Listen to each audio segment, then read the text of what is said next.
Go ahead. Good evening and welcome to the December 2nd, 2025 meeting of the Hampden Selectboard and Board of Health, being held at the new Town Hall at 85 Wilbraham Road. Please stand for the Pledge of Allegiance. I pledge allegiance to the flag of the United States of America and to the republic for which it stands, one nation under God, indivisible, with liberty and justice for all. We are live here at the new Town Hall. We're also broadcasting over Zoom. We are recording this meeting. Is there anyone else recording the meeting? Kristen Rivers from the Hampden Times. Hello, Kristen.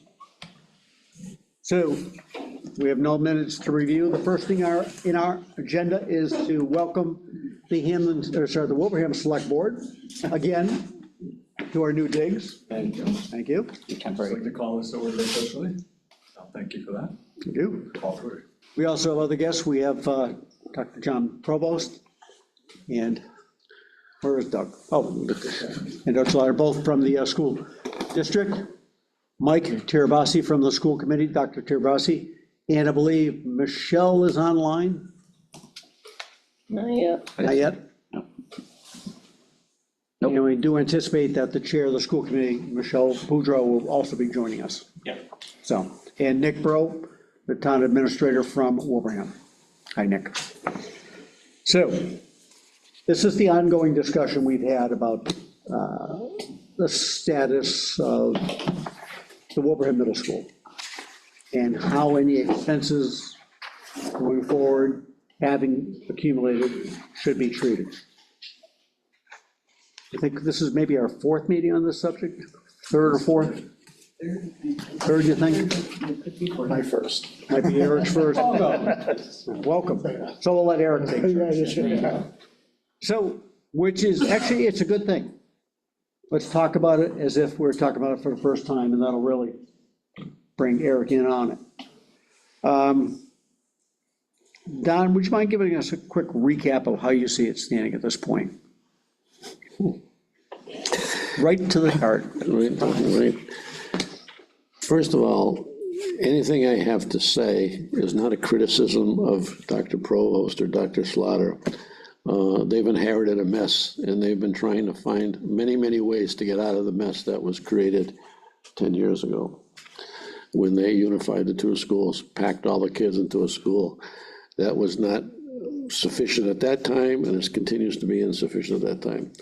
So where we are is the schools, the Wilbraham Middle School needs, I think the last report I got from Dr. Slaughter, from Dr. Provost, was like $16 million in repairs.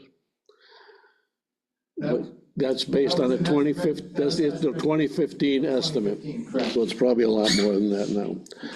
So the question is, we have students there. The building is owned by the town of Wilbraham. The lease and the agreement says that the town of Wilbraham is supposed to pay for all capital expenses over $30,000. And it's gonna be a lot more expensive than that. But I believe there's also another factor entering now with the core, with the mass school building assistance. Yeah,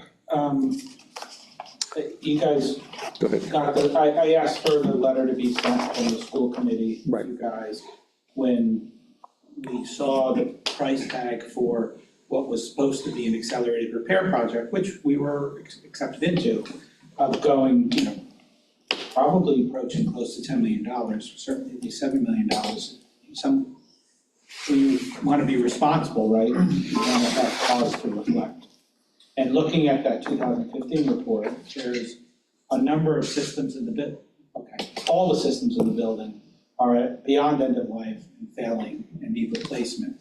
The accelerated repair program can only help with the windows and the doors. They helped us with the roof 5 years ago. That was great. But it's not going to help us replace the whole electrical system, the whole plumbing system, the outer walls, the inner walls, and Ventilation. educational concerns about the configuration of the building as well. So that kind of repair, the state can help us with, but it's through the core program. That doesn't mean build a new middle school. we apply to the core program, we see if we get invited in. If we do, then we start a feasibility study, which is involved, and have to acknowledge that given the condition of the building, there's a possibility the state might push us towards a new building project. There's also a possibility they might push us towards a gut refurb addition, some paradigm along that theme as well, right? So just applying, so we're considering doing that, but we have to withdraw the accelerated repair application if we want to apply to it. The state was, at the MASC meeting, we asked, and they were pretty clear, you can't play both sides of the fence. You gotta at least commit to that. You don't need to know what the solution is. They wanna work with us for that. But you need to know, have a list of problems. We do have that.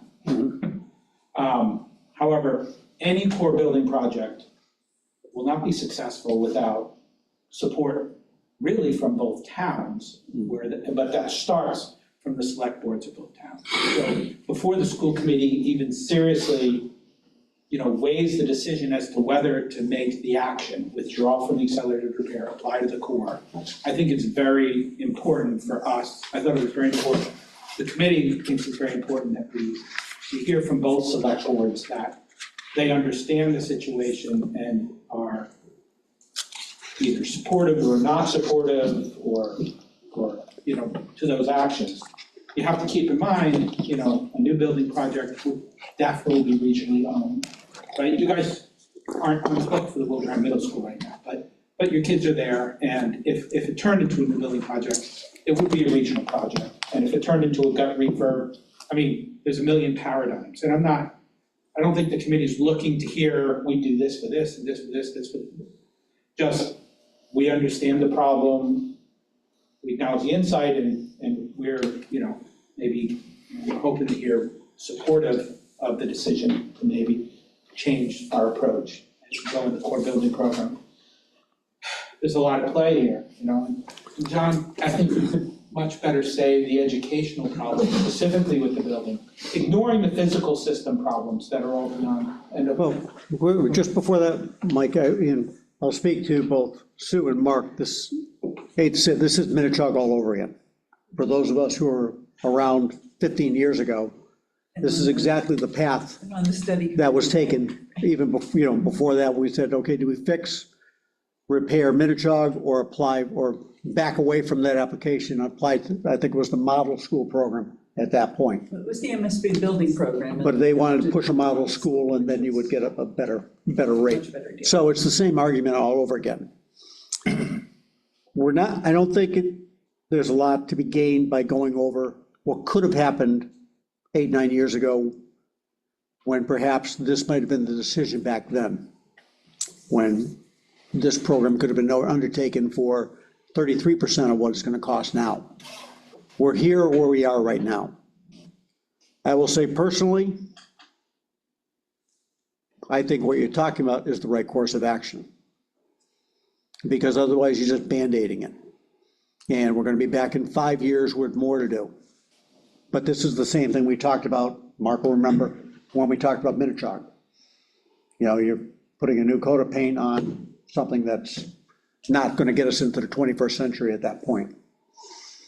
So, just my thought, and a little historical thing, and I know you two recall that time as well. I'm sorry, John, you were gonna say something. Sure, I believe that Dr. Turbas wanted me to talk to just some of the educational challenges. Let's say that the maintenance is not an issue. You still have the problem that this is a middle school. It's a middle school that was originally built as a junior high in the late 60s. So junior high is a model for 2 grades. And in the late 60s, the model was much less individualized than education is right now. It was more around large group instruction. If you look at the listed capacity for that school, it's much higher than the number of students that we have in now, but it's because there were really 4 large instructional spaces where they thought they'd be educating large groups of kids, which may have been appropriate for junior high in the late 60s. there was a lecture hall upstairs, there's the auditorium, and then there's 2 PE spaces, which could conceivably accommodate a lot of students. However, it's not in use as a junior high, and it is not consistent with modern theories of education, what kids need. The other thing I would say is that it was built before the advent of special education. So there's no accommodation within that entire plan that any of the students were going to be students with disabilities. There's no accommodation for the specialized equipment that is required, or just the additional classroom spaces that are needed sometimes for special education students. So that compounds the problem. So you have not only an additional grade that wasn't intended to be there, but you have a whole additional class of students that was not intended to be there. And then, I would say that we have very different ideas around what is nurturing students now than we had in the late 60s. And one of the things that I remark on when I go to the building is how dark it is. I remember telling them, I can't believe the cafeteria doesn't have any windows. But when I was researching some of the building philosophies around the time, that was intentional, because it was felt that if you could see the outside, that was a distraction. And if the teacher is in charge of, 50 kids or more, you want to try to cut out all of the potential distractions by just keeping it like cell block design. So those are some of the educational pieces that are limitations of the building, even without the mechanical problems. Can I ask a few questions? I just want to be sure one thing.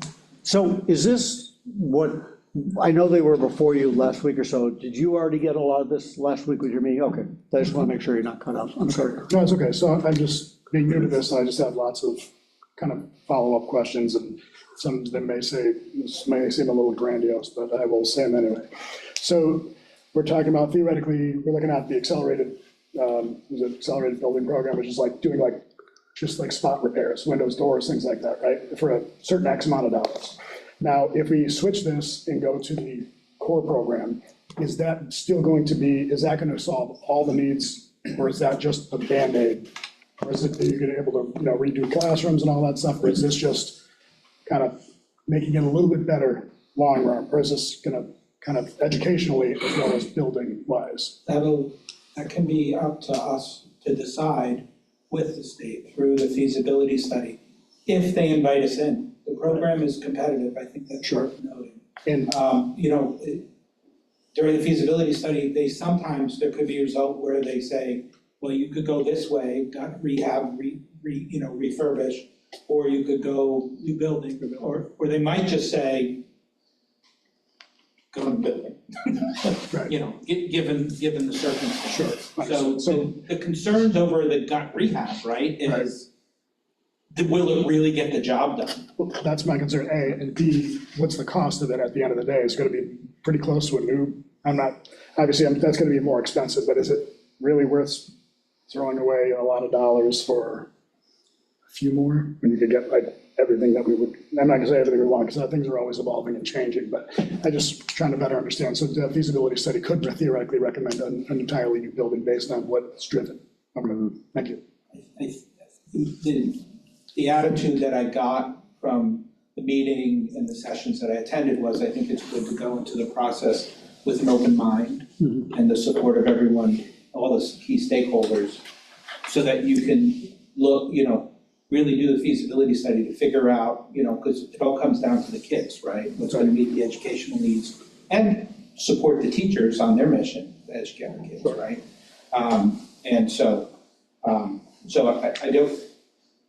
I think going into it with the philosophy that it's definitely a new building probably isn't the right way to go, although it's not I don't know, I'm not an expert in buildings, but I read the 2015 report, and it doesn't seem like it's a far stretch of imagination that this could end up going down the pathway. Sue, do you want to quickly recap?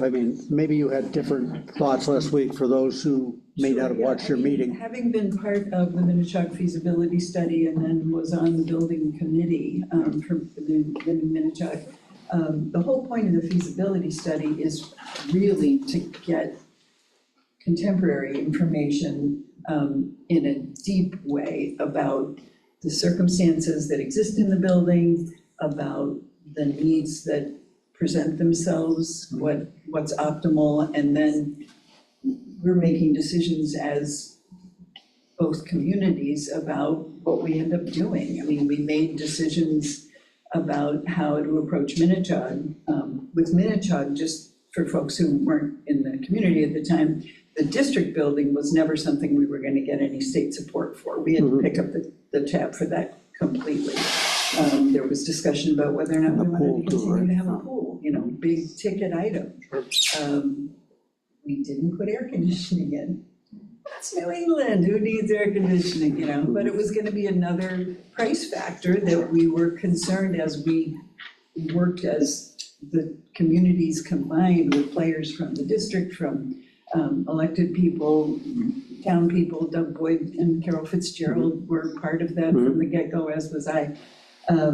It's about getting enough information to try and make a prudent decision. And then you're gonna have to weigh it against what you think the communities can absorb and tolerate. Right, and roughly how long does that process take?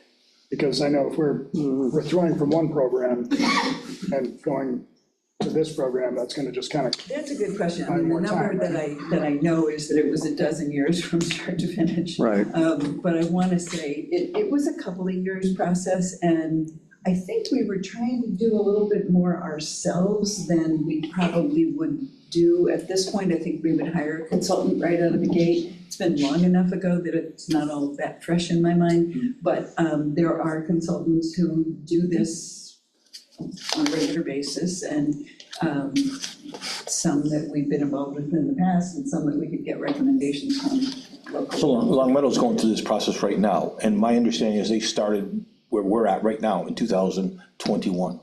So they're been in it for about 4 or 5 years, and they just voted on it. So it'll probably be another 2 years before they get into the building, so figure 6 years-ish. Yeah, but I think from last time, this has been talked about enough. I think it was, if I can recall, I think it was about 2 years for the towns to get together and then, like you said, Yeah. move the process forward. The one thing that, The process has been streamlined since we built Minichog. I think that's Exactly. like the point of it, right? the one thing that comes to mind to me, and again, the three of us are free-forming here right now. We started this discussion about what is Hampden's responsibility to the cost of the Wilbraham Middle School. Quick thought on my part, this is a bit of a sea change for us, and I will freeform right out that if we, again, copied what happened in Minichog 14, 15 years ago, withdrew, so to speak, the repair thing and went for the full whatever program it's going to be, to me, that puts the repair part for Wilbraham Middle School off the table. Because it wouldn't be, that building would not be part of the mix in terms of our costs. Say they decide, as we talked about years ago, we should be building a new middle school on the campus of Minichog and have a campus there. Then why would we put money into a structure that's owned by the town of Wilbraham and we'd have no involvement after that school is built? It'd be tough to get our equity back. Say they decide, Mike said, possibility, they say gut it and rebuild it where it is, and we maybe make that regional property going forward. Again, same thing, we buy into that, I think it's a new building. That'll be our responsibility. So I think it kind of brings it to us, like, if we're going to endorse, and I don't know if you're formally asking the select boards to consider endorsing basically your plan to withdraw and reapply at this meeting or a future meeting, that I think would change where I am on our discussion about any repair upgrade costs at Wilbraham Middle School. Don? But you don't need our approval, right? Technically, we don't need your approval, but a letter of support from each of the select boards, I think, would be a tremendous help to the application to the core building program. I heard from multiple people at MASC that one of the things they focus on is making sure Right. both communities are on board. Right. What if you just, They don't want to waste their time. Right. You know what I mean? I mean, because think about it, even if they invite you in, you do the feasibility study, you come up with a plan, you do design, you do all that, it's still gotta be voted on at town meeting, it's still gotta be voted on in the polls, right? Which town was it that failed recently? Belchertown, right? They had a new building proposal and it failed in the polls, was it Belchertown? Belchertown failed. Belchertown passed an override. So, They failed a building proposal just recently. yeah, so, you wanna put all that work in and, you know, and number one, a lot of people put a lot of work into that, and then number two, kids are still stuck in the same situation. Yeah, well, that's the problem. So for 6 years, the kids are in a place that should have been fixed 10 years ago. Right, and there's no intention of fixing it, doing anything about it. You get kids, your asthma rate in the middle school is higher than the state average. You got 50% of the rooms whose CO2 is too high. You got all the other problems that occur. You know, they try to fix in fairness to Dr. Provost and Dr. Slaughter, they try to get the ventilation taken care of, and that got shot down. I mean, so what do we do for 6 years while these kids are sitting there? So Don, I sort of brought that up at the last meeting. I said, if we withdraw from accelerated and move to core, there's no guarantee we get into core, right? Right. So to all the concerns being brought up, Yes. there are still issues at the middle school that need to be addressed. Now, maybe we're not gonna do system overhauls, because if we're looking at a potential of not using that building, or otherwise completely renovating it, we don't wanna fix systems until we know we're gonna fix them. But I think that, and I don't necessarily wanna object to your logic, John, but I would say I would object in the sense that we can't just abandon repairs at the middle school by going through a core program. I think we can get tighter about what repairs are necessary to prevent catastrophic failure. But if the building were to be closed, where do we educate those kids? I agree with you, Between Mike. now and whatever the solution is. Well, I agree with you, and that speaks to Don's point, you know, and you all remember how long it took to get Minichog up off the ground. Well, just- Maybe part of the solution is maybe you look at the worst affected areas. And maybe at that point, you're picking up modulars and putting them outside, so you get the kids who are, maybe you relieve the crowding at that point, you get the worst of areas out, because you can return those. Or send the 8th grade to Minichog. That's a possibility too, sure. Within For excuse me, the reason I say that is because the original, back in 2016, the original town meeting warrant article had the children in Hampden going to the middle school for 5 years, until 2022. But there was never anything, what happens after 20, if that had passed, what was gonna happen after 2022? Marty's plan was to build a new middle school, It seemed, uniting the towns. I would not say that that was the case, having been knee deep in that. Yeah, So I guess, so I'm gonna say, what do you do with, We were aware do you put the 8th grade in Minichog for a few years while you, Well, and I don't know that, and that's not our to the call, point that's, that they're bringing up to that, I don't know that those are the weeds that we necessarily are gonna get into in this conversation, but I guess my thought would be, if we're gonna freeform for a minute, I guess my thought is that there's some commitment that either we want to regionalize the middle school or we don't. It doesn't matter necessarily to that point what the plan is to do that, but do we have an agreement potentially, and I don't think we have to have that tonight, if we can, great, but it really comes down to, are we gonna regionalize in the middle school? I would say, And how we do that is the next conversation. well, I would say, to my point is that I think I would be comfortable regionalizing into a new or totally renovated building that has a long lifetime to it, rather than, as Don said, a well-documented history of problems with it. Maybe, as he says, when you move the 8th grade over to Minichog, which Dr. Provost has said there is room for, you could restructure what's happening there and isolate the problem areas so they're not part of the problem for 5 years. How many kids are in the, is it 300 in a grade right now? It's about a little over 200. 200. So if you took 200 out of the mix, maybe get the library back. I just want to jump in and make a point which is, I think, important, which is, Don, you continue to bring up the fact that capital planning shot down the work that was proposed to be done I know. with the ventilators. In fact, there was no verification that that would be expected to solve the problem. except for. That's why they opted not to move forward to fund that. Except for the January 2025 air quality study that the state did that said the first recommendation is fix the ventilation system. We can throw darts at each other all we want, it doesn't really accomplish. Throwing darts, Okay. but I think it's important that we, you know, you also sent a letter saying that you didn't think the feasibility study had any relevance, right? The 2015 piece. The 2015 submit had no relevance. Well, apparently it does, and if you use that to go to the core program, like you said, Dr. Provost, what are they gonna say when they say, gee, the select board in Wilbraham doesn't think it had any relevance? Can I just offer something, because I think it's important to address. I know briefly you talked about moving the 8th grade temporarily, at least into the high school. One of the elements that we haven't discussed tonight was, and Dr. Provost can address this more specifically than I, but the NESDEC study that was recently done shows there's gonna be a 31% increase in enrollment at the middle school over the next 10 years. So if we move the 8th grade in there, and then we start to experience this boom, and there's no room in the high school anymore.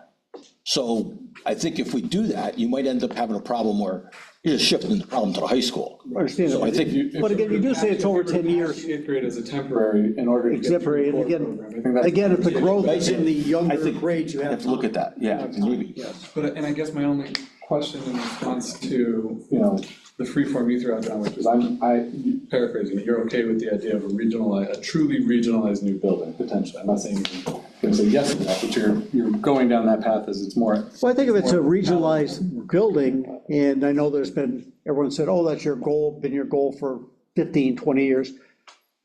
The goal is to provide the best education for the students of both towns. so to And if that's it, but I think the town has always supported investing in infrastructure that's Right, new and updated. Well, and I guess my question to that thought is, there is, and without saying that there's a statistical improbability, but there's still an opportunity that the state core program turns around and says, yeah, you guys can gut rehab this building and it'll work for the next 30 or 40 years. I mean, I don't think anybody here is gonna say that's a likelihood, but if they did, is it my understanding that you would find that to be inpalatable? I didn't say that. I'm asking. I'm No, not I didn't say saying that. I I'm said, asking. in my mind, Because I think that's, it's almost like if they said, well, you have a property already, you could fit it there, and it got rehab. But honestly, I go back, I think Eric said, at that point, are you at 75% of the cost of a brand-new thing, and should you just be building new all over? understood, Right. but I think that comes back to my first point was, are we envisioning a regionalized middle school? We can worry about how, if we agree on the concept of a regionalized middle school is the future, and we go into the core program, and the core program gives us guidance as to what that might look like, nobody's committing the towns to going that path. No. But we're giving guidance to the school committee that says, go down that path. Let's see what it returns. And I think the next conversation we have after that is, what do we do right now? Right, but I think the school committee has brought to us saying the same thing, and I think Mark and Don have both talked about this. They can fix the structure, but the structure is going to continue to be more and more inadequate going forward.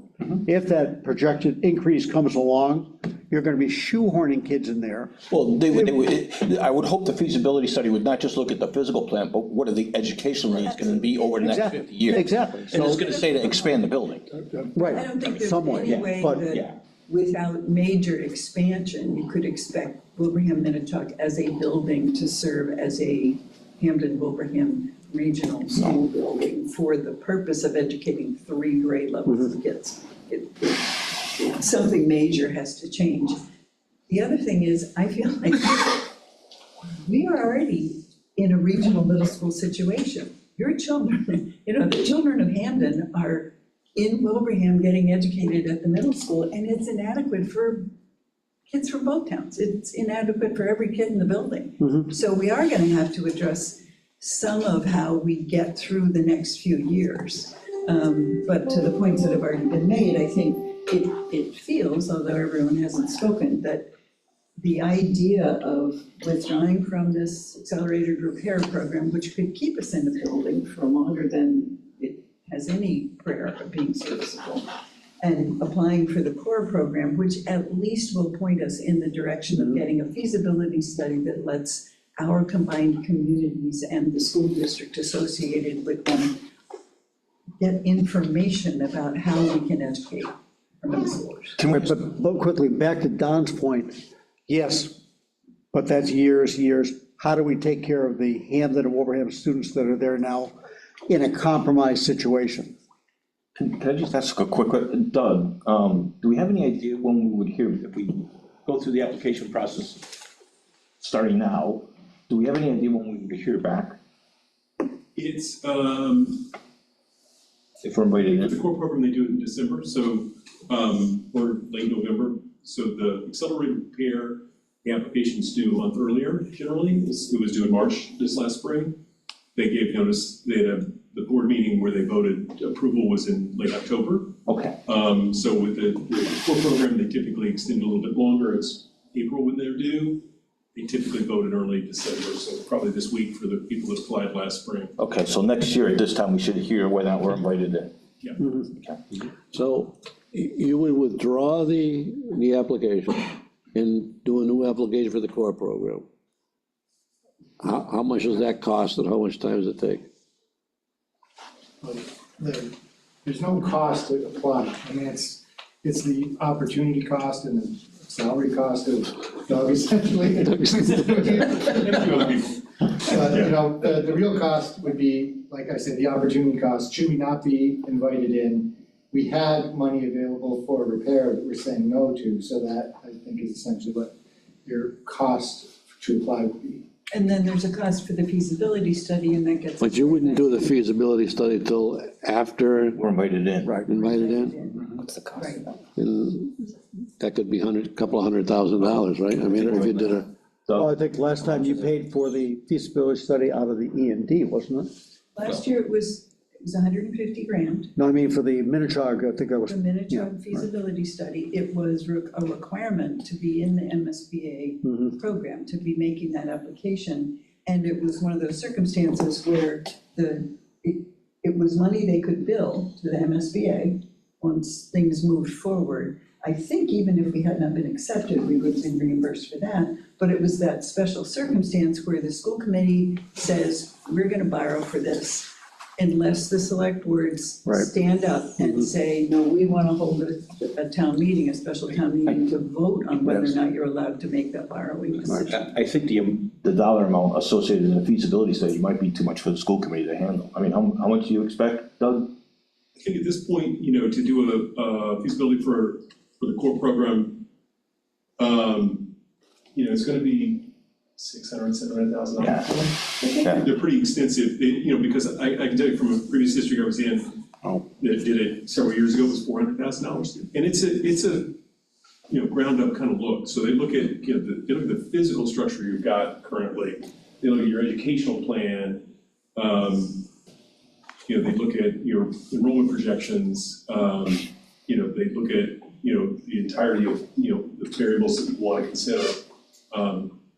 So some of it, you know, as far as how much it costs is how many questions you want to explore, right? You know, and so that can sway the cost on that quite a bit, but it's, you know, in that several $100,000 range to do it. But could you not authorize borrowing for that amount and then Sure. roll it forward and do bands until the project gets approved? No, you absolutely can. Yeah, yeah. okay, so School committee could vote to authorize that. without, and do you, the two boards agreed without objection to let that borrowing request move forward. excuse me, do you hear from the parents at all? Do they say anything like, my kid's in this overcrowded school, he doesn't have a library, he can't breathe, or whatever?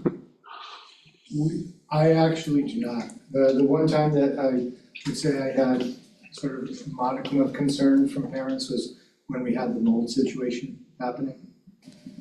I don't get it. I'd be livid. Although. Of course, I'm off the wall all the time anyhow, so. Eighth grade in high school, we heard from a lot of the parents, yeah. very vivid objections. Yes, but, okay, My kids are. I would say, Don, you were at that meeting too, and I know. I know that, but, okay, but here's the thing. That was a public forum. You had 1,000 parents that were going to be affected by this. And you might say that, okay, 10, 20 got up and spoke against it. But does that mean that the other 95% really were fine with it and didn't come? People didn't come and speak in support because those people trust the school committee, the select boards, to make the right decision. Yes, some people are going to say nay, and those people came and spoke. But I think perhaps there would have been, the view was that the vast, vast majority who were notified of it were fine with it. And at that point, I really thought the school committee would take that into account and move forward with it. And I thought the 180 at that point.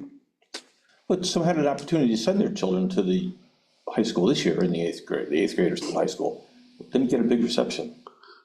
So I think there might be more there, more negativity there than you think, John. I think it's because they They only didn't, had I don't think they've had 20 students, John took up this. Yeah. yeah, but it's because they didn't understand the program probably, exactly what, right? The innovation program, I mean, it doesn't, Well, if you just put them on a bus and brought them there, I mean, my kids are in 7th grade at the middle school, so I have twins there. And the parents that I talked to, they just don't want their kids exposed to older children, period. That was the general feedback that I heard, is that they don't want their 13-year-old daughter with a 18-year-old man in the same school. That was the biggest concern that I heard from lots of parents. I'm gonna tell you the same thing I told that lady. These are your kids. If this is what you think about your kids, that your older son is gonna do that to some kid, then you got a problem far beyond. They're immature children though, John. Don, I do agree to an extent, but I mean, I'm gonna digress on that one. Right, okay, that's, But yeah, I hear you. Yeah, there are Kids do dumb multiple, things. there are a multitude of concerns in every program. Yeah, Yeah. I hear you. So where are we going here? We started talking about if there were Well, it's- repairs and upgrades, sorry, excuse me, what's your view about withdrawing from the accelerated repair program? I think that it is a wise decision, because if we replace the windows and doors in the buildings, we still have a number of other systems that are going to fail. We only have one system that we can potentially get MSBA funding for, which is HVAC, which is a big system, but we know the plumbing is beyond end of life, and we've already had a major plumbing failure there. We know that the floor system is starting to encounter issues and could be quite costly to repair over time. As part of the discovery process and developing the scope of work to work on the floor, we found some crumbling walls. So I think that, if we were to move forward with the accelerated repair, we may find that there are more and larger bills coming down the road that you can't get reimbursement for.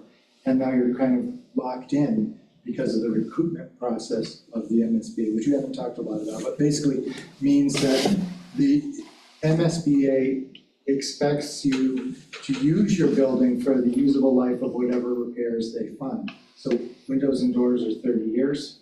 So if we move forward with that, then we'd really be saying that we're going to keep that building in use as some type of a school for 30 years, or we'd be responsible for paying the state back the money that they gave us. when you talk about the HVAC and they say they would cover some of that, is it some of that they would cover or the whole? We asked when, as part of the process for being approved for the accelerated repair, we had a site visit from some MSBA staffers. And we specifically asked the question about, could we modify our existing application to address HVAC, because we know we have HVAC. They told us that we couldn't, in part because you can't change midstream, but also it wouldn't be wise to do it because they wouldn't approve it given the state of our windows and doors. That before you can, they'll invest in a HVAC upgrade, that you need to have better windows and doors than we have right now. I understand that, but I mean, would they pay, if we said, okay, fine, you guys are paying for windows and doors, HVAC is on us, but do they pay 100% of the HVAC? No, it's the That's my same- point. So you same still got, reimbursement model. right, so you still got that. Right. So you fix the windows and doors, you get some money, you fix the HVAC, you get some money, but you still have a school with 773 kids in it, made for probably 500 really, right?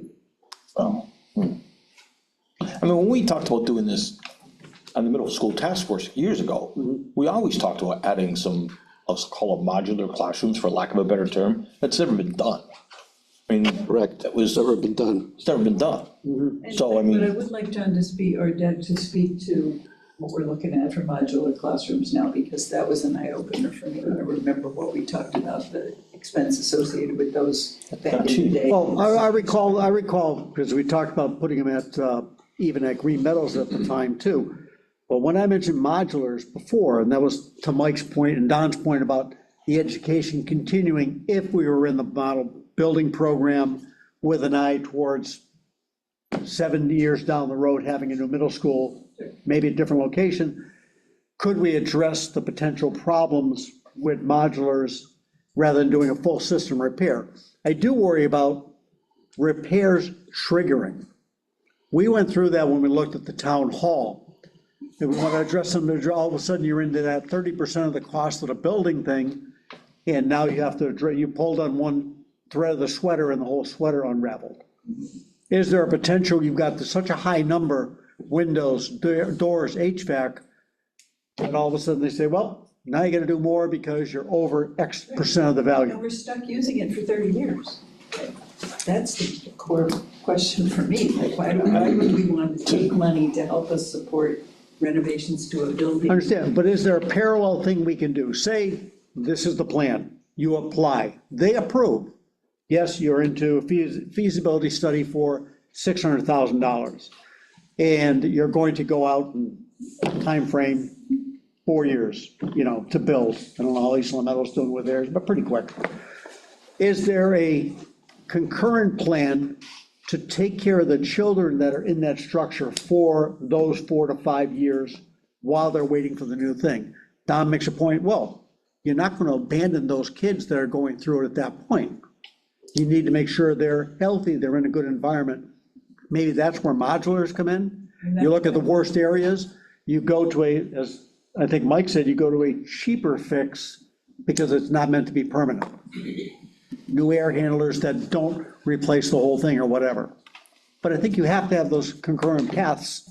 You can't just say, fine, we're going to this plan here, and the 5 years of kids that go through, I hope the best for them. You can't have that. You're making a good point about the current and future students in the middle school needing some kind of a solution.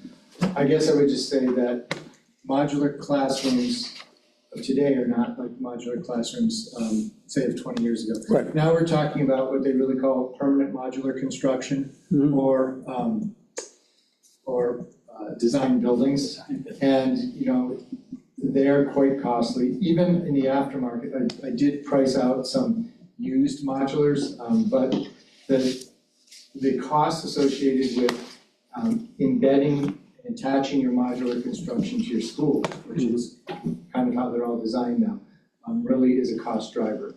We went to a session with a district, there's a vocational school that had gotten a Skills USA or Skills Capital grant that they used for adding some modular construction so they could add some shops to their school.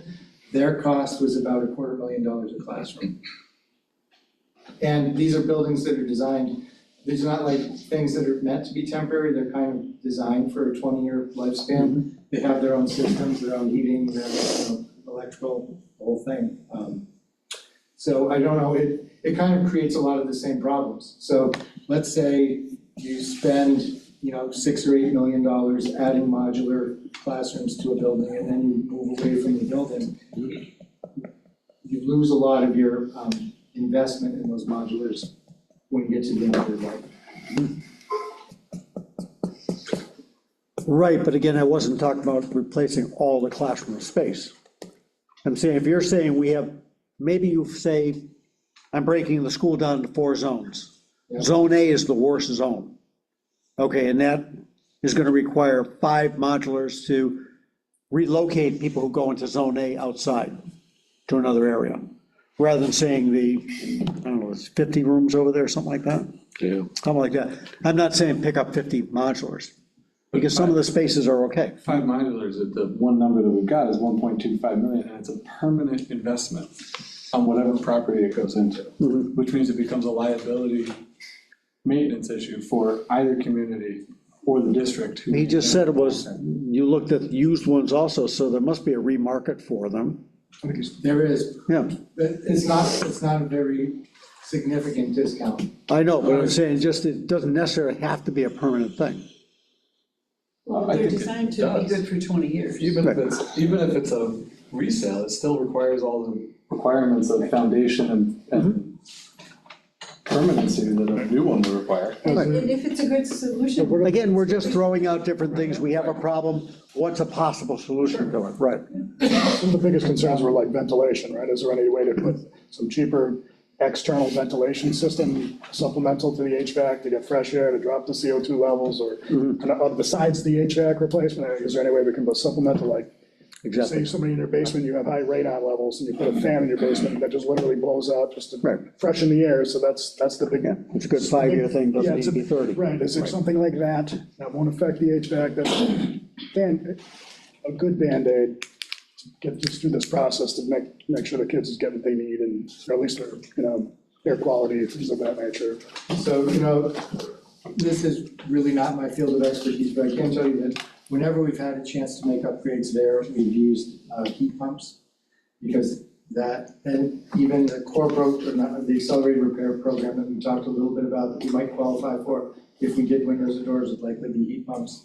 So that would probably be the technology that we go to, because these univentilators like you have in this room are just limited by their design. You can't really improve their efficiency much more than they're already running.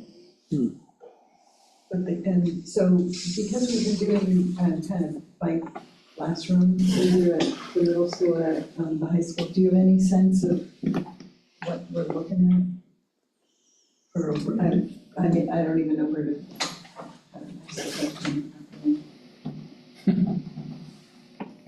Are you trying to ask how many of the classrooms at the middle school already have heat pumps put in the last? Well, that would be one 5 or 10 question, years? but then the question, I feel like it's we talked about it at Capitol last year, couple of grand, For a classroom, that sounds a little low. It's, I remember speaking at Capitol to the issue that you had, were following people's IEPs and the piecemeal approach. yeah, it's gonna be, between 5 and 10, depends on how big the space is, of course, what kind of load you put on it. Again, we've been traditionally doing it for air conditioning purposes only, not complete air handling. And the other thing I don't know much about is there's a certain amount of fresh air makeup that you have to do with the system. In other words, if we were going to say, put a heat pump system into a space, if it. When I went to school, you would just open the windows. And it also has to have a fresh air makeup component. I don't know if that's something we plan for our current system, because our ventilators have the fresh air makeup You question. went to school, you could bring rifles to school, but you didn't have windows in some of the buildings. You could bring rifles to school. You bring a legal. Wide range of temperatures. We typically can, yeah, they don't do well when it's 5 degrees outside. So now the ones I have are rated down to 20 below. Yeah, they've gotten a lot better in that regard. But I don't know if, like, what we've been installing, because we're trying to be looking at the air conditioning aspect only, but that changes the model of the. Probably a wholesale. Expense if you're looking to cover a broader range of temperature. Right. You don't need a regional, amount to the regional agreement to do the core program, right? You didn't 4 Might minutes be ago. hard to convince the state to support building a regional middle school building if we haven't at least. No, you're just sending in the application, we're not building anything yet. Correct, right, so if we get invited. Well, what are the kind of things that go in the application, John, that can help strengthen? Well, I think where you were headed is not having an agreement that says you even have authorization to build a middle school might be an obstacle. Right? But other things that go into it, are essentially what your needs. Yeah, but how can you have an agreement to build a middle school when we don't know what the feasibility study says? No, Or pay for a middle school, or pay for, right now, the regional agreement discusses us not being regionalized for middle school education. right. So, I don't think that needs to be changed before we apply, but Well, no, That's the part of it. regional agreement says that it's a regional school district, K through 12. They just happen to be in a leased school. No, it I doesn't. believe it also says that the children of Hampden are to be educated in the Hampden. It does, but that doesn't mean it's not a regional Oh, school. really? In a regional school district. I retract that I see what last you're saying, comment. Don, and I think respectively, I would argue that for all the reasons you're having an issue funneling money into the existing middle school, it would be very hard to sell investing this kind of investment without some sort of understanding that this is a vision we want to go towards. Okay, so here's my problem. We don't have the authority to change the agreement. Correct. We would have to have a special town meeting in order to change the agreement so that you could fill out your application. Because your application is gonna be in January, February?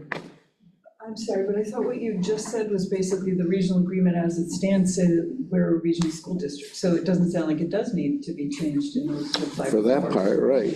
I think all they're looking for is, at the most, a letter of support from each of the two select boards indicating that we are in support of them applying to the core program. Yeah, that's what I wanna know, because if we have to say, okay, we agree, Wilbraham Middle School is a regional school, therefore we'll pick up 20% or whatever the thing is, I don't think we need to do that now. No. Okay,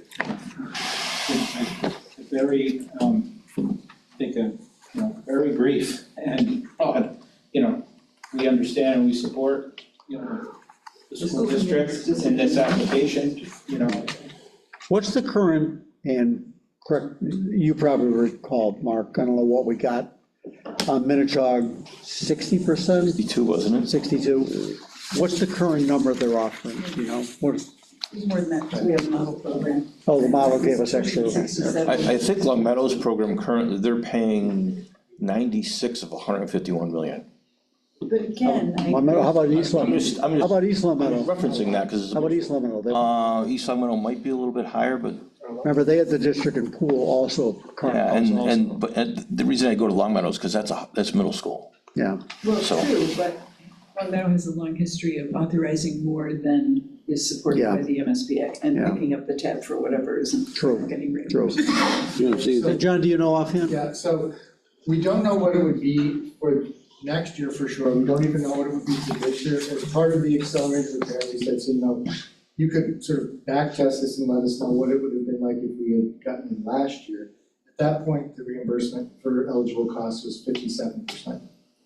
All right, so it hasn't really dropped too much, but, That's for a new school, correct? That was for. Is it the same? That's accelerated. That's accelerated. Yeah. But But they that's use the same- different They than, use the same percentage for both. they use the same The key percentage? word in there that's a little more subtle is eligible costs. Right, So anything you decide to do that's not captured under that eligible cost is on your own. swimming pool, swimming pool, district office, and again, the extra bells and whistles perhaps Long Meadow wanted Yeah. to. And those are value judgments that you make, that's part of the, part of the feasibility, it's like, we really wanna have X, we as a pair of communities, really wanna have this thing, you're gonna carry full freight on that cost, but, So but what you're, the basics are very much covered under the eligible cost. so what you're saying is, there's a proposal out there where the Hampden and Wilbraham are gonna be responsible for 43% around of the cost to do something with the middle school situation, which is either repairing, potentially a full renovation, potentially a new one. And what's the best use of that money we're asking for, that 43%? Is it better to put it into a repair that's gonna come back 5 years later with more work and more work and more work, and just keep the tap running, basically? Or should we address the problem right now like we tried to do 10 years ago? Mark, you were there, Sue, you were there, and say, okay, time to put an end to it. So the If reality. we can do that, but again, as you said, Don said, how do we protect the transition at the same time? Educationally and physically. That to me is an important component.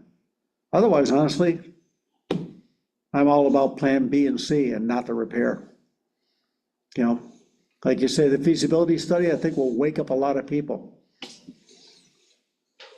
You know, we're tunneled in, we've been there, and perhaps we are tunneled in. Mike, you've lived it for a while, you know, same thing, and just, maybe feasibility study does open up something else we should be doing.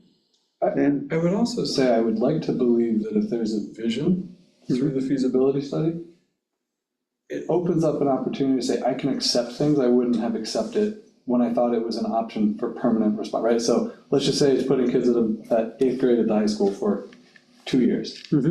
There's a handful of people who will always object to that, no matter whether it's permanent or temporary. But would the towns as a whole support that for the vision that is being offered through this potential process? I want to believe the answer is we're willing to do a lot more with temporary corrections or fixes that we wouldn't be willing to eat if we didn't have a long-term vision to get out of that. Whatever it is, whether it's a modular in 8th grade. And that's a good point, you know, and perhaps Eric could speak to that, because he's really invested in that. I think people say, well, are those then the kids that are, the bubble kids that are just thrown in? But perhaps with saying, look, we could do that for 2-3 years, and these are the extra safeguards we're gonna put in place because of parents' concerns. And something like that might be. Right, so my other big question is that it hasn't, in my opinion, hasn't really been totally addressed, is there's a lot of issues at the middle school we've talked about with ventilation and this and that, and, you know, you said you kind of like segregated the zones, but what are the actual issues? Is it one classroom? Is it every classroom that's the issue? Because moving the 8th grade that won't do anything if every classroom is affected in that building, but is it half the building? Right. Like, what's the, Bad and good. what's the true, you know, what's the? How much is compromised? So to speak to the, you know, the overcrowding issue, which you were referencing with students, it actually doesn't matter which group you move. You know, 6th, 7th, 8th grade, they're all about the same size. If there was a way to move one of those grades, you would make a great deal of progress with the overcrowding issue. In terms of building conditions, all of the building is essentially the same vintage. So I don't see that there are any parts of the building that are known to be significantly better or worse than others. You know, most of the classrooms are on the same sort of wing. So that whole thing is kind of a piece. You know, when we had issues with, well, right now the flooring, that's pretty much throughout the building. You know, when we had the issue with the pipe that failed, that was in the front of the building, but because of the way you have sort of that split level, the impact was on the first floor where all the classes were, because that's where all the water went. You know, so I can't really say that you have one area of the building that is more or less affected by the facilities issues than others.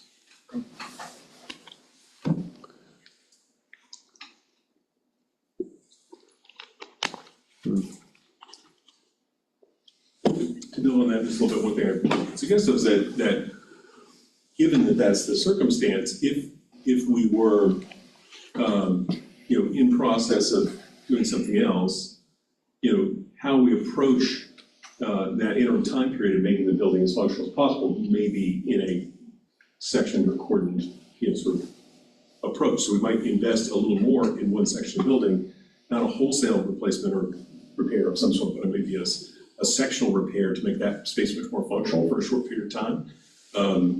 So your return on investment is about the same as far as like percentage, but as far as the total investment is a lot smaller because it's segmented to a certain section of the building. So you might be able to take that kind of an approach with regard to how to work with the building in the interim. So I think those are all questions to be thought about. And, you know, there's no clear answers immediately, and certainly, you know, there's limits to how much you could segment some of it, and you know, and then of course, you know, what is priced to do X versus Y, you know, those things. So a lot of trade-offs to be considered in that regard. Right now, you're looking at, do you have any kind of ballpark for the costs if you did everything that you're applying to get done? Windows, doors, HVAC. Is that a $5 million project, $10 million project? Well, we know what the roof, I mean, so we know what the windows and doors are because it's, well, kind of know what it is, because we got a ballpark when we submitted our application and spoke to the folks. But do you remember what that is? Sorry, that 7 or 8 million? 7 million. Yeah. And the problem with that is, the building, I I think can't is, remember if that was gonna be our share. the building, No, that's not, that's. the problem with that is, the building is assessed at $20 million or thereabouts. Well, that's why I get back into that. So now you get into trigger. the code issue. Right. Exactly, I mean, you're gonna hit that with, probably easily. Yeah. So I get into this thing, you're looking at value. And we're not gonna build the Taj Mahal. You're gonna build a new middle school for, this is probably a bad number, $100 million. State gives you 60, yeah, I know, in best case, we all contribute. State gives you 60%, we're on the hook for 40 million. Hampden's on the hook for 8 million, 20%. Or we're on the hook for, We checked 25 at least, last time we checked, I think pushing 30. no, we're at 18% student enrollment. At the middle school or at the district level? I think it's all in the same distance. It's all theoretical, anyway, yeah. Throw it out to 20%. I thought you So 8 moved million. up from- So we're on the hook for 8 million, basically, if we were to build a new one, or, as you said, windows and doors don't qualify for anything. HVAC would qualify for something. Perhaps we trigger another system, and all of a sudden, both towns have a bill for $15 million, of which we're on the hook for $3 or $4 million. And you've not changed Or we could, capacity. it just sounds like Minichog all over again. Either we repaired an old car, or we got a new car for 50% more. And so the way this all evolved was, the school committee came to us around the question of, should we go along with the accelerated repair program? And then the immediate question I was asking was, are we gonna make a commitment to this building for 30 years? The school committee couldn't answer that question. So I was like, okay, well, let's rethink this a little bit, I'm right? sure you want a second abandoned building. Yeah, and so I think that's and that's how we got to where we're at today. Is this the best use of your money? You're a Exactly. taxpayer, is that the best Exactly. use of your money? Yeah, I don't wanna put $7 million into a building that we're not gonna use in 10 years from now. right.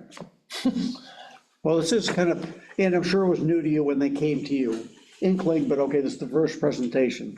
So that's why, Don, your thoughts, you've been around a long time, since the wooden school. When I went to school, we'd open the windows, and some schools didn't even have windows, but that's beside the point.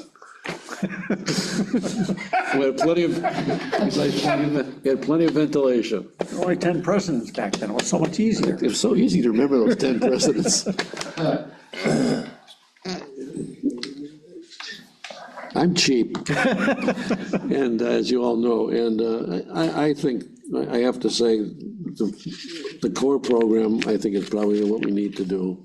But we need to decide how we're gonna handle the 5 or 6 years that those kids are gonna be in there. So, that's a serious I problem. think, And Yeah, I think, and I agree with Mike that if you have a vision, and I always, as I always say to you, look at, how am I gonna explain this to those 300 angry people out there? And so if you have a vision and you have a plan, and you can say, this is what it is, this is how we thought it out, this is why we're going there, you're gonna get a lot of questions, but in the end, they're gonna do the right thing. in 2 minutes, if you can't explain it succinctly in 2 minutes, it's taken too long. And I think I personally could support the application for the core building with a solid plan for that 5-year transition. That the children that are going to school then, on the way to the practically brand-new high school, are protected and taken care of physically and educationally. And at that point, I think it's the right thing to do. Because Mark said, you don't need another band-aided building to be sitting in for 50 years. Because the building, I don't care how much more money you throw into it, is not gonna last you 50 more years. 30 is the number we're using, but even. I'm just saying, but you build a new one, it should be good for 50 years. With Although- proper maintenance, like we're funding for Minichog, right? Exactly. Oh, yeah. Although the elementary school I went to in Springfield is still a school, and it was built in 1918. I was the first student in it, They still use it for elementary He's school. here all night, please, yeah, thank you. One of those brick buildings with great bones. Yeah, with brick buildings, yeah. So if I could ask a question of either, well, I'm gonna probably address it to the administration. If the two select boards were to say, yes, we support going to the core program, do you think from your seats, you could work with the school committee between the application and acknowledgement of whether we even get in, to focus on some sort of a potential transition plan for the next 5 to 6 years post whenever we get invited into the capital, into the core? Because I think that's what Right. you guys are talking about, but I think, does that pressure come off of you to try and juggle 17 balls, because you're not even have to juggle 15? I'm not sure how, you reduce the number of balls we're juggling, it sounds like there's another ball we're juggling. Because you said at our last meeting that you're confident you could at least apply for the core program this year. I think Right. we all acknowledge that there's no guarantee we get into it. Correct. Yes. But if you apply for it, you go into a holding pattern while you wait to hear from them. Yeah. And during that time, and I'm not saying you come up with the crystal clear vision, but you could start to put together, if this were to go forward, this is how we might see the intern. Where we don't write off any student while we're waiting for this to happen. Mike, I don't know if I got, is the school committee thoroughly behind this? Which way are they looking to go? So there was one school committee member that spoke out very much against this idea. And the rest of the committee was extremely enthusiastic, both about the thought process that it would be better to go to the core and approaching the select boards first before they even make a formal decision, because of how important it is for this to be a community move and project. And to your question, Mike, a lot of the solutions for bridging the kids, I think, have significant cost. Like, if we're talking about modular, do we want modular buildings to be on the plate for John to potentially to be able to work with? You know, and then what would be the funding source? So to my point last time though was, we still have a building that is in disrepair. We still have a building that needs an envelope to be sealed. And John's response was, we still think that there would be things we would need to do to that. We'd have to prioritize the most broken doors versus all the doors in one, right? And I think that that's part of that bigger vision, but I think that part of what I'm hearing around the table is also, what do we do about the immediate educational Slightly loss, used ones they took off here. even if it's a 2-year fix? And then ultimately, at the end of the day, the towns are gonna decide, we support this or we don't. But I think that what I'm hearing, and I don't wanna speak for anybody else at the table, but it's, we're willing to go along, but in order to really sell this, we need to know something about how we get from here to here, if we get into the core program. I would be surprised if, we may not get into the core program this time around, but I'd be surprised if we don't get into it the second time around. I think it's inevitable you're gonna get into the core program, it's just when. I would think. Well, The condition and of the building. that triggers how much do you spend No, on it. I understand. With the condition of the building. Yeah, you're gonna get in, whether, The only thing that held us back before was they felt, I think we were too affluent a community, you know. we're no more affluent than Long Meadow or East Long Meadow. True. I think what he said was that he had to fix the doors where the rodents were coming in, or pests. Yes. We've got some doors we took off here you can have back if you want. Right, same design, Sure. same architect. Exactly the same thing. Make an offer. How about you Donate donate at a them cost. because your kids are in the building? Keep Not those. my kids. Your kids.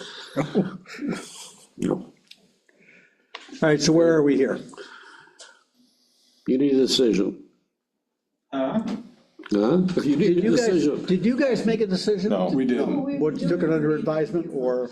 If my colleagues were inclined to make I think the consensus, let's consensus go with or it. a, Are you looking for a 6-member would we consensus? be in order to do that tonight? Stay quick. Okay.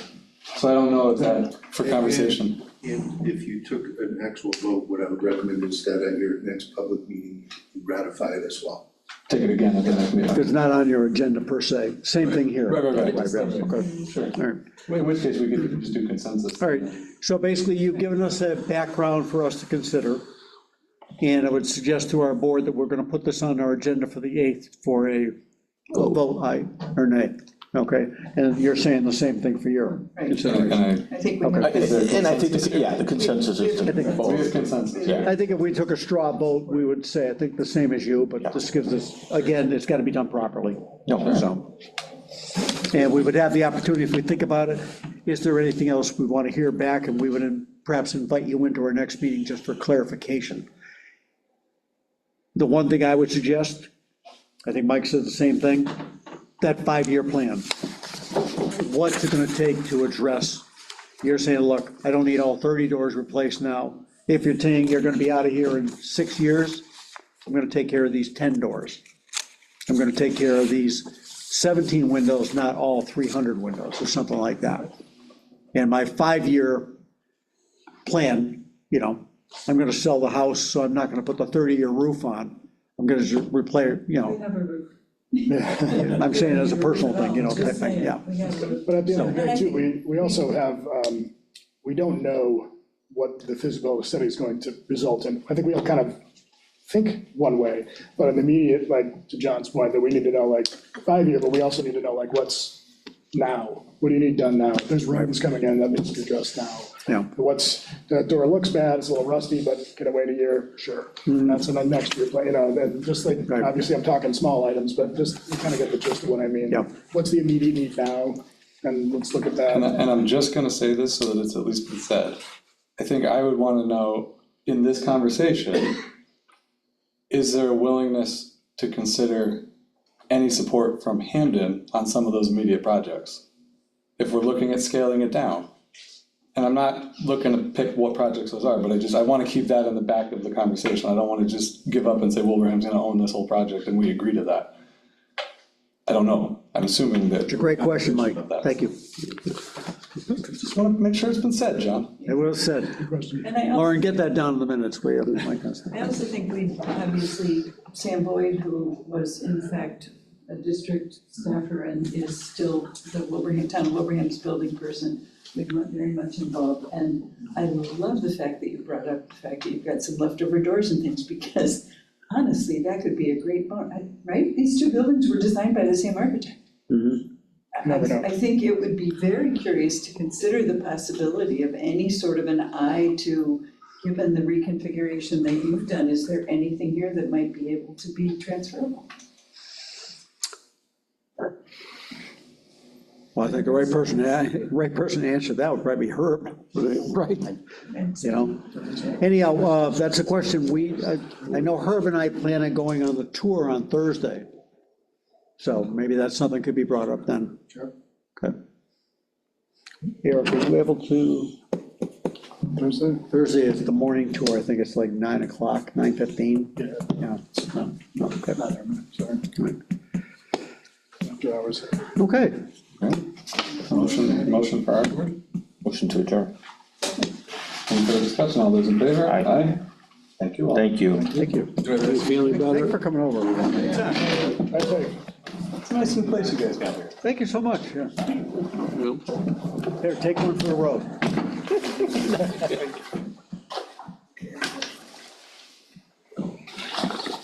We should do this more often. I agree. No, I'm serious. Short straw? That we're on, I think we are gonna be doing this while we're on. Why are you here, Mike? Short straw? Are you vice chair? I am vice chair. Okay, So short stuff. exactly, yeah. And I may have been responsible for offering a significant amount of that letter, Okay, well done. with a lot of assistance from Trent. Bring that plate back over. It's not like, get the plate over here, get that plate over here. Exactly. All right. Take the one with the X on it, did they? No, it's good. That actually went very well. Got a lot of things, Very nice, Yeah. a nice group of people. Well, now let's talk about legal defense.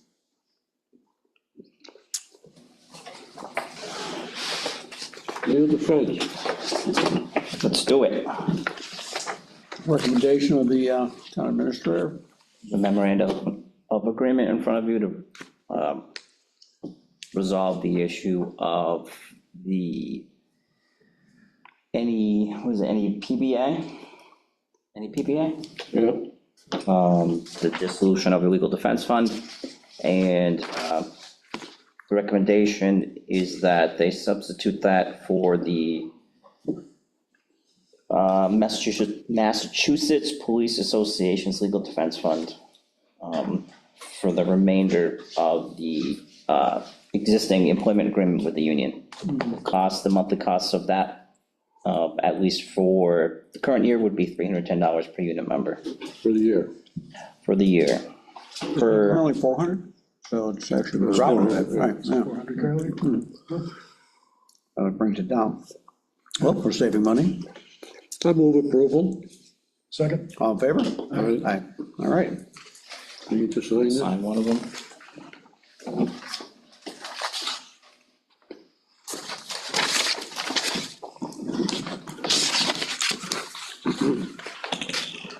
Town hall update. Town hall update. Here we are. It's week 2. They all kind of This feels like home already. run together. I think overall, everyone's getting settled in. There are a number of ongoing projects and planned projects that we have funding for. There's others that we want to make sure that we have funding for before we pull the trigger on those. So we're, the ones that we expect to be done sooner are the construction of additional, well, at least one additional doorway, separate the town hall and the library. We have funding for the HVAC system installation upgrades for the library and the remaining office spaces that are not currently air conditioned. And just a number of small projects trying to get everybody set in here in terms of wiring, IT wiring, not electrical wiring. We're just feeling it out for a period of time. We have a proposal for ADA compliant interior signage. We'll have to refine that with the consultant or the vendor that had proposed that, and then we'll have to figure out exactly what we want to do. We're figuring out the most efficient way to operate the restrooms in the building. We obviously don't have hundreds of people here, so we want to reduce the number of restrooms that are open and available to people, because that's less to clean and less stuff to repair when it breaks. Other than Library move. library. So the library is moving this week. They are closed to the public this week, and they started moving yesterday. Tough day today for that. They did move over a lot of stuff today as well during the storm. I still think their plan is to open as they had projected, which I believe is next week. So they're in. And then we'll have to figure out, I know there's been talk before from the board about establishing or whatever, however the board wants to go forward with figuring out what to do with the townhouse. That's something that we'll have to Yeah, I figure think out. that's got to be a priority for us going forward, because, I mean, the questions aren't going to stop, and it's And it still has a to be question paid, to and be it still done. has to be paid for. You know, we're still paying to have heated. Exactly, I mean, that'll stop It's a us bill that's gotta, quite a bit, I mean, we got something. we appreciate that, obviously, the police are checking on it. Yeah, I believe you have Herb or Mark on a schedule to go in and just, you make sure. We've seen problems with boilers in the past, we don't want to come in 1 week and find it flooded the cellar. What about the 8th grade? Again, that my father went to 8th grade there, thank you. Yeah. I'll give them the Before I went to classical. All right, and did you talk about a potential open house date? Not yet, we still want to, I'll coordinate with the library on I mean, they were talking that. February, and I don't know if we really want to wait that long. Yeah, it's a long time. But we did see Ellen, she said they, of course, would participate in, you know, Yeah. whatever we're doing, and then they're gonna have a more formal one down the road. So that's fine. All right, quick report. I did sign the warrant yesterday because didn't know what the status of the town hall would be today if we'd have a meeting. I'll report that the AP warrant for week 22 was $23,506.89. The receivables warrant, payroll warrant was $70,815.10. All right. Okay, tree lighting is gonna be this weekend. Everybody attending? Yeah, Yes. Okay. All right, 6 o'clock, Sunday night. what time is the You probably fire- noticed some of the stuff that have been put up outside by Mr. Picnelli, Mr. Marcelina. Looks pretty darn good. I know Herb and I are gonna meet with Paul Marcelina tomorrow. I think the only question we have right now is the tree actually decorated? It has lights on. Oh, it does now? Okay, good. We've talked to the people who do the lighting of the tree. Mr. Claus stopped by. Good question. The fire department is all set with the parade in town, and obviously transport. The Green Meadows Choir is all set to be here and do the singing. The PTO is doing the bake sale, correct? Yes, PTO, right? PTO. Yep. All right. Did anyone reach out to the Girl Scouts about possibly hot chocolate? No?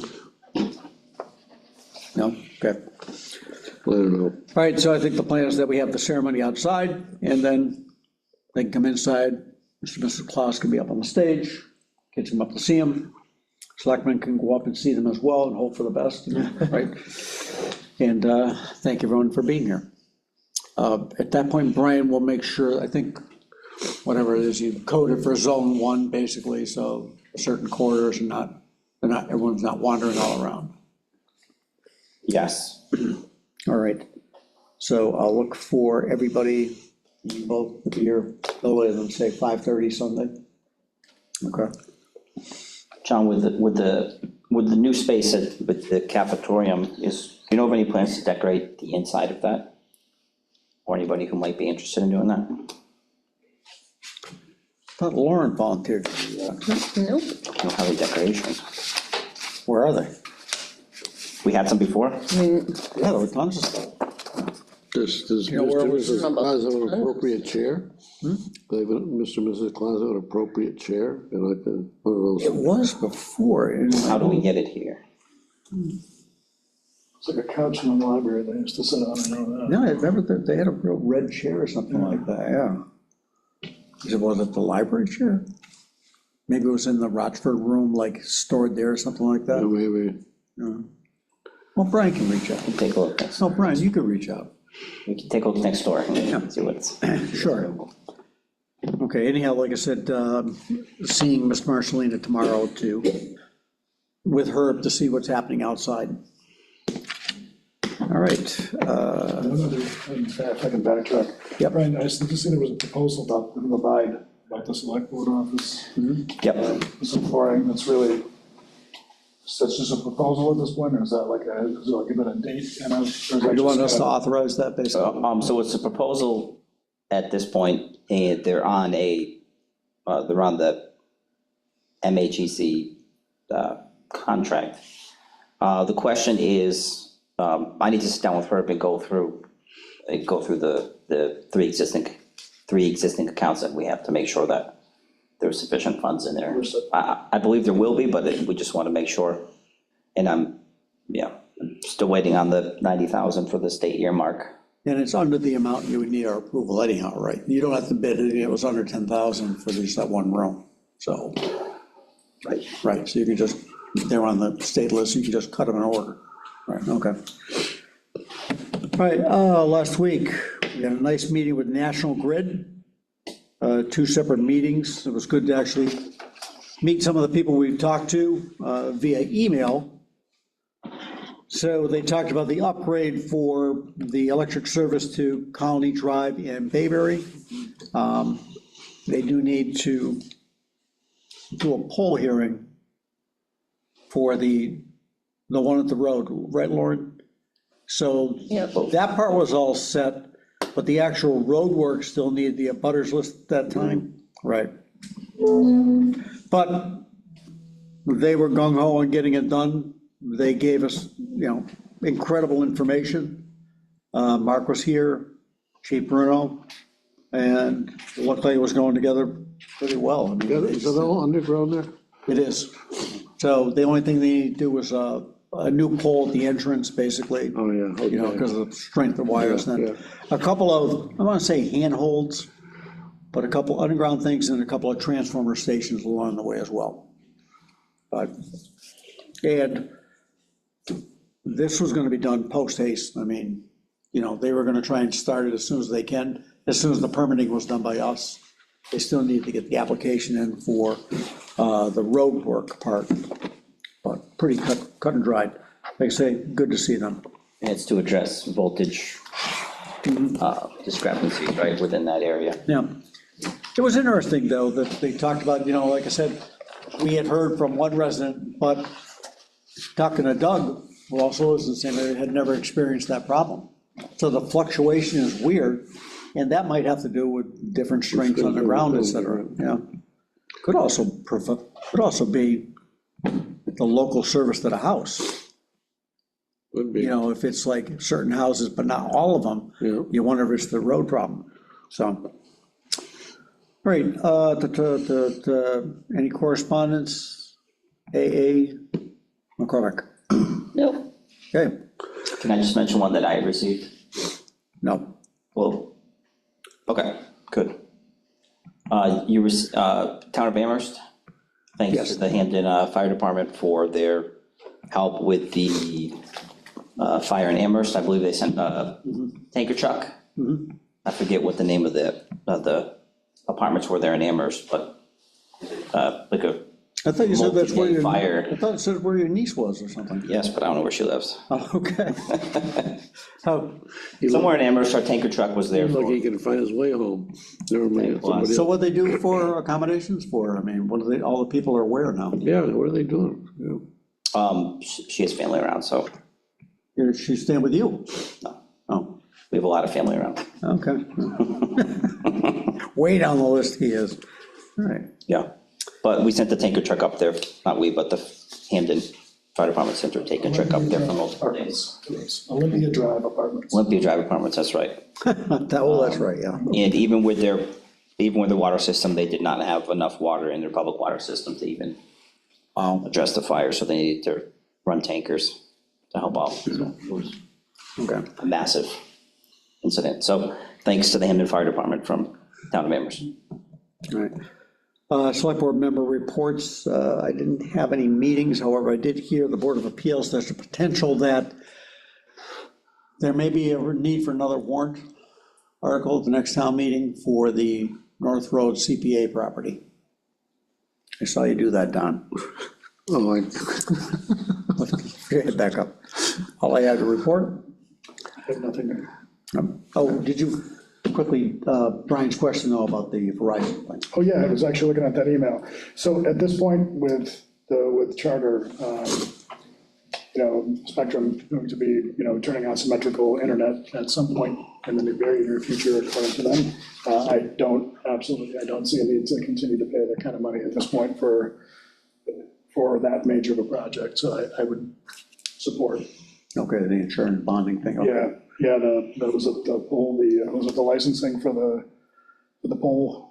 Sorry, I missed that part, Right, so we currently had paid for, when we were talking about doing the fiber upgrade project, we had to pay a bond. pay a bond basically for the Verizon poles. Yeah, Eric's the chair of the fiber committee, and his recommendation concurs with Brian. the That poll license applications, Right. yeah, there's Yeah. no. We're done with that. Yeah, we're done with that. Okay. All right, I got nothing. huh, okay. Anything more? Definitely. Billy? Yeah, unfortunately. All right, So we're trying to get the OPM contract finalized with town council. good. and send that over to CMS and for the board for signatures. The request for proposals and the responses have been received for the architect by the Fire Department Building Committee. I haven't heard from them as to a recommendation as to who they're recommending, but I will follow up with them. I believe they're waiting for possibly for the OPM to be on board to review the submittals, but I'm not Get their positive. input, okay. The other thing is December 13th, the police department's having a toy drive from 9 AM to 12 noon at Munson Savings Bank. Just got that email. And they'll continue accepting new unwrapped toys at the police department through the 18th. Can we go back to the architect? Yeah. If they selected the same architect that they have, which I assume is they're gonna probably do, is he gonna bill us again for drawing the same plans? I believe the answer's in the question.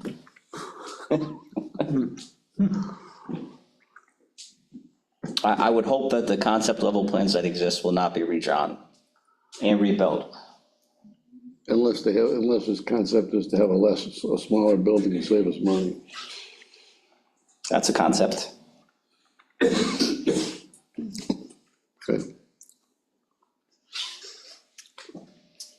Don, one of the things on the upcoming has been the, going back to the municipal buildings improvement thing. Yeah.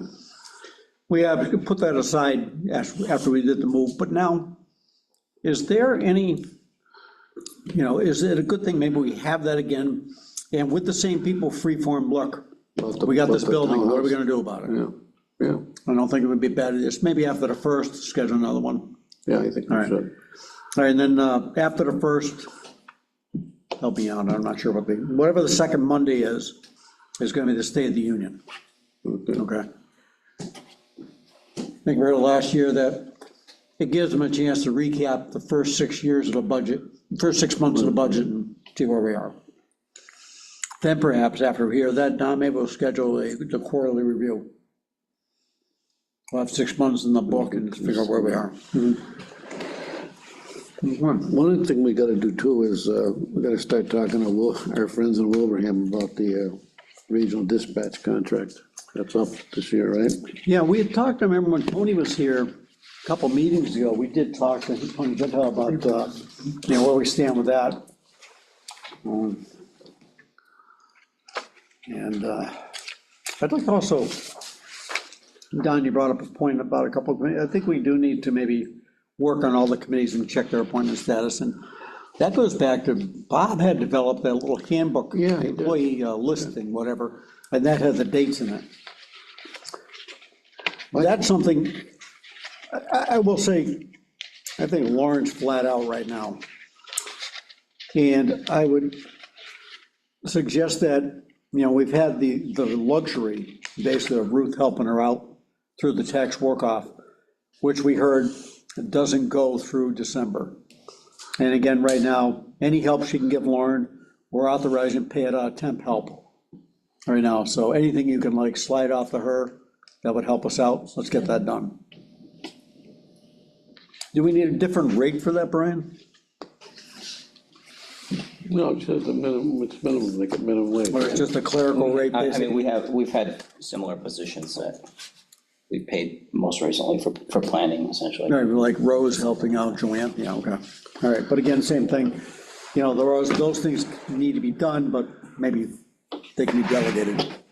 And we've got somebody who's already comfortable in the position already, so. All right, anything else to come before the board? Motion to adjourn. Ted, anything? Second. Where's John? I don't know where it is. You didn't pick him up?